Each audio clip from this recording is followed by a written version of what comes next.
जैसा हमारा पैटर्न है, पहले माननीय मंत्री जी ब्रीफिंग करेंगे, उसके बाद आप सबके प्रश्न के लिए फ्लोर उपलब्ध होगा। धन्यवाद सर।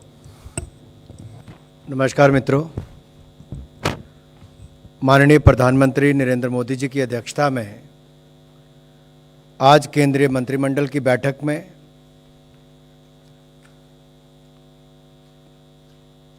पीएम गति शक्ति फ्रेमवर्क को लागू करने के लिए रेलवे की नई लैंड पॉलिसी को संशोधित करने के लिए रेल मंत्रालय के प्रस्ताव को मंजूरी दी है। इसमें चाहे कार्गो रिलेटेड एक्टिविटीज़ हो, पब्लिक यूटिलिटीज़ हो या रेलवे के एक्सक्लूसिव यूज़ की बात हो, इसमें संशोधन किए गए हैं और ये संशोधित रेलवे की जो भूमि नीति है, इससे बुनियादी ढांचे को और अधिक कार्गो टर्मिनल्स के एकीकृत विकास को बढ़ावा देगी।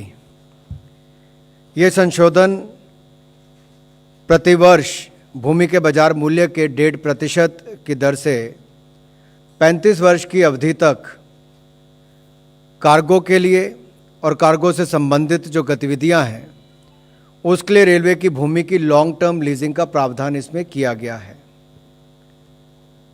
अगले 5 वर्षों में 300 से ज़्यादा पीएम गति शक्ति कार्गो टर्मिनल्स विकसित किए जाएंगे।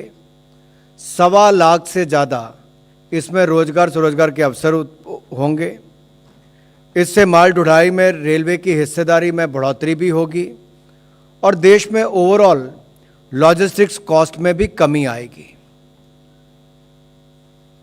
इस नीति से रेलवे की ज़मीन पर चाहे सोलर प्लांट्स लगाने हो, उसके लिए भी नॉमिनल लागत पर भूमि को उपलब्ध करवाया जाएगा। इस नीति के माध्यम से रेलवे की भूमि का उपयोग और सरल हो सकता है और सार्वजनिक जो सेवा उपयोगिताएं हैं, जैसे कि बिजली, गैस, पानी या सीवरेज की बात करें या राइट ऑफ वे की भी बात करते हैं, जब ऑप्टिकल फाइबर भी डालनी होती है तो उसके लिए भी दिक्कत आती थी। जल शक्ति मिशन का काम चल रहा है तो पाइप डालनी है तो उसके लिए अनुमति लेने में समय लगता था। इससे जो आम आदमी के जीवन में बदलाव आएगा, यानी कि उसकी जो सुविधाएं मिलती हैं, चाहे वो जैसे मैंने पहले कहा बिजली, गैस, पानी और सीवरेज निपटारण से लेकर राइट ऑफ वे चाहे ऑप्टिकल फाइबर का हो, उस सब के लिए इससे बल मिलेगा। और प्रतिवर्ष बाजार मूल्य का जो 1.5% ही इसमें मात्र देना होगा। इसके अलावा इसको पीपीपी मोड पर अच्छे स्कूल के भवन बनाने हों तो उसको भी देने का प्रावधान इसमें से किया गया है। स्वास्थ्य की सुविधाएं करनी हो तो उसके लिए भी प्रावधान होंगे और इसके लिए मात्र ₹1 प्रति स्क्वायर मीटर के हिसाब से नॉमिनल वार्षिक फ़ी ली जाएगी। आपको ज्ञात होगा, इससे पहले मात्र 5 वर्ष के लिए ही भूमि देने की जो अवधि होती थी वो मात्र 5 वर्ष की ही होती थी। अब इसको बढ़ाकर जब 35 वर्ष किया गया है तो उससे ज़्यादा कार्गो टर्मिनल्स बन पाएंगे, ज़्यादा निवेशक आ पाएंगे, रुचि उनकी बढ़ेगी और जो जनता से जुड़ी हुई सुविधाएं हैं उनको भी मिलने में देरी ना लगे, क्योंकि रेलवे की लाइन पूरे देश भर में बहुत जगह है, उसका लाभ भी हो सके, वो भी हमने इसमें किया है। कुल मिलाकर 300 गति शक्ति कार्गो टर्मिनल्स विकसित होंगे और 1.25 लाख से ज़्यादा रोजगार इसमें होंगे।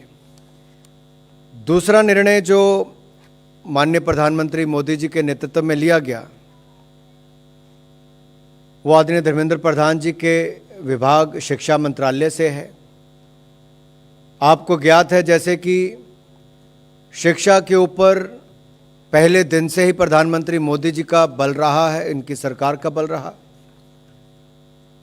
अटल जी के समय सर्व शिक्षा अभियान से देश भर के स्कूलों का कायाकल्प हुआ, शिक्षा में विस्तार जो सुविधाओं का था वो भी हुआ और समग्र शिक्षा अभियान माननीय प्रधानमंत्री मोदी जी के नेतृत्व में उसकी शुरुआत भी हुई और न केवल शुरुआत हुई बल्कि 2,94,283 करोड़ रुपए का बजट का प्रावधान भी उसके लिए किया गया।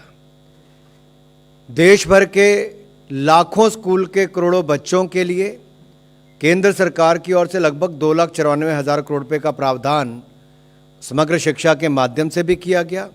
अब उसी में ही शुरुआत करते हुए पीएम श्री योजना, जो माननीय प्रधानमंत्री जी की PM schools for Rising India, उसके लिए भी आज मंत्रिमंडल ने अनुमति प्रदान की है। इसके लिए मैं निवेदन करता हूं माननीय धर्मेंद्र प्रधान जी से कि उस पर आप सबको अवगत करवाएं। धन्यवाद अनुराग जी। मित्रों, आज 7 सितंबर में कैबिनेट एक महत्वपूर्ण विषय को मंजूरी दी है, जिसके बारे में एक प्रारंभिक जानकारी शिक्षक दिवस के अवसर पे स्वयं माननीय प्रधानमंत्री जी ने देशवासियों को दिया था। पिछले 2 साल से देश में राष्ट्रीय शिक्षा नीति लागू की गई है। राष्ट्रीय शिक्षा नीति में जो मोटा मोटा कुछ प्रमुख बिंदु पिछले 2 सालों में लोगों की मन पे उतर रही है। 21वीं सदी की नई पीढ़ी राष्ट्रीय शिक्षा नीति तैयार करेगी, ग्लोबल सिटीजन तैयार करेगी, भारतीय भाषा आधारित, भारतीय पद्धति आधारित शिक्षा व्यवस्था एनईपी की एक प्रमुख अंश है। इसको क्रियान्वयन करने के लिए, उसको इम्प्लीमेंटेशन करने के लिए पाठ्यक्रम से लेकर स्कूल की ढांचा, जिसके बारे में अभी आदरणीय अनुराग जी ने भी उल्लेख किया, सरकार समग्र शिक्षा अभियान, पीएम पोषण अभियान, ऐसे महत्वाकांक्षी योजनाओं के साथ साथ शिक्षा एक भागीदारी की दायित्व की विभाग होने के नाते, कॉन्करेंट लिस्ट में रहने के नाते अनेक राज्यों ने भी अपना अपना तरीका अपनाया है। लेकिन उसी के अंदर एक नया मॉडल खड़ा करने के लिए आज कैबिनेट ने एक नया प्रारूप का अनुमोदन किया है। Prime Minister's Schools for Rising India, Prime Minister School for Rising India PM-श्री के नाम पे एक आदर्श विद्यालय, एक सर्वश्रेष्ठ विद्यालय, एक मॉडल स्कूल बनाने के लिए आज कैबिनेट ने मंजूरी दी है। 2022 से 27 साल, 2022 से 2027 तक 5 साल के अंदर 27,360 करोड़ रुपया की लागत से लगभग 28,000, लेकिन एग्जैक्टली 27,360 करोड़ रुपया, 14,597 यानी 600 भी आप कह सकते हैं, 14,597 इतने स्कूल की गुणवत्ता बढ़ाने के लिए, नया नेतृत्व खड़ा करने के लिए, एक का ब्लॉक में 2 स्कूल बन जाए। एनईपी ने पहली बार देश में बाल वाटिका की कल्पना, यानी सरकारी स्कूलों में प्ले स्कूल की कल्पना लाया है। तो आयु 3 से लेके क्लास 12 तक, यानी 17-18 साल तक 15 साल की स्कूल की, 15 साल वाला एक स्कूल और हायर सेकेंडरी का एक स्कूल, से 2 स्कूल एक ब्लॉक में, एक केंद्रीय योजना लागू की जाएगी। स्कूलों की चयन राज्य सरकारों से वार्ता करके, उनसे अभी तक जो हमने योजना बनाई उनसे निरंतर सभी राज्यों से चर्चा हुई है। चैलेंज मेथड से, प्रतिस्पर्धा के आधार पे कुछ मानक, 60 से ज़्यादा मानक रखा गया है। स्कूल की पक्की बिल्डिंग होनी चाहिए, स्कूल में बिजली होनी चाहिए, स्कूल में टॉयलेट बॉयज़ गर्ल्स के लिए अलग होनी चाहिए, पीने की पानी की सुविधा होनी चाहिए, प्लेग्राउंड होनी चाहिए, बाउंड्री होनी चाहिए। ऐसे 60 पॉइंटर्स हमने लिखा है।